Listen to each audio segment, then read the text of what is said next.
సృష్టిలో లేడు. శుకుడు వామదేవుడు అని ఇద్దరు మహాత్ములు.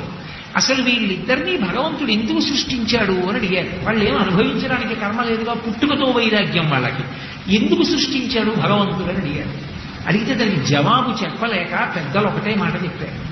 అందరూ చేసుకున్న పాపపుణ్యాలను భవించడానికి పుట్టేవాళ్లే అయితే ఇలాంటి వాళ్ళందరినీ కోట్ల కోట్ల కోట్ల మందిని పుట్టించి పుట్టించి విసుగు చెందిన పరమేశ్వరుడు ఏ పాపపుణ్యాలు లేని వాళ్ళు, ఏ కర్మలు అనుభవించవలసిన అవసరం లేని వాళ్ళు, పుట్టుకతో జ్ఞాన వైరాగ్యాలున్న వాళ్ళని కూడా ఇద్దరిని సృష్టిస్తానే ఎలా ఉంటుందో చూద్దామని సృష్టిస్తే వచ్చిన వాళ్ళు శుకబ్రహ్మ వామదేవుడు. శుకుడి కన్నా ముందు వాడు వామదేవుడు.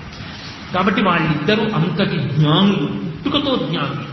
అటువంటి జ్ఞాని అయిన శుకాచార్యుల వారు మాట్లాడుతున్నారు. ఆచార్య అని నేను వాడినప్పుడు మీరు జాగ్రత్తగా అర్థం చేసుకోవాలి. ఆచార్య అన్న మాటకు అర్థం ఏంటంటే తాను ఆచరించి